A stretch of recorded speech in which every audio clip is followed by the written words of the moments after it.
baby step number one, according to Dave Ramsey, 7 baby steps is save $1,000 for your starter emergency fund. No, and look, Dave, when he wrote this is for people just starting to take their finances seriously and just starting out of the gates. But it's harder than probably most people even realize. Yeah, we know that 59% of Americans, literally 6 out of 10 Americans, don't make it past this first baby step. But I do want to give Dave a little bit of grace because he has even said himself that they know $1,000 is not enough for an emergency fund. He goes, I think I've even heard Dave say this, it was never about the $1,000. I know, but this bothers me because they say it's all about mastering the behavior, building good saving habits, eliminating bad spending habits. But what's the purpose? Was it just arbitrarily 1,000? Now look, in 1995, when this was written, maybe $1,000 was more than it was. But our take, $1,000 is just not enough. Yeah, even for a starter emergency fund, it's not going to get the job done because Dave says it's about mastering behaviors. But in our world, we think it's more about not allowing your financial life to be taken off the rails. And in the world in which we live today, there are a number of things that can take you off the rails. Well, we gave examples. I mean, these are basic things that could happen to anybody. If you just have to go to an emergency room, look at that. It's going to cost around $2,500. If you had a major home repair, something you had to do that blew up in your house, hot water heater or so forth, $2,000 to $4,000. By the way, I don't even cover my HVAC system because that's going to be even more.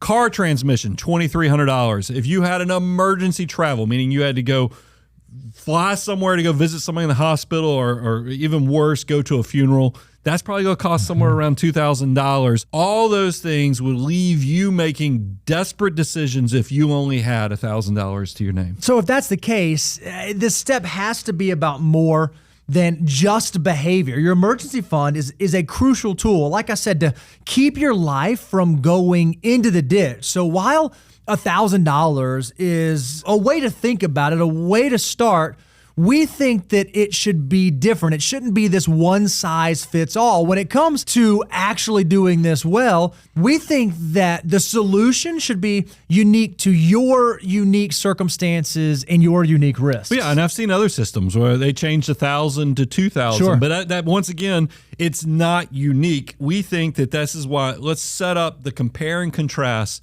to baby steps number one versus the financial order of operations step number one. We think it needs to be customized to you, and that's why our step number one is have your highest insurance deductible covered. And so the very first question you might be asking is, okay, guys, well, what is an insurance deductible? As a reminder, this is the amount that you're going to pay out of pocket annually for qualified expenses before insurance kicks in. So for most of us with our health insurance, there might be a $1,000 deductible or a $500 deductible or a $2,500 deductible.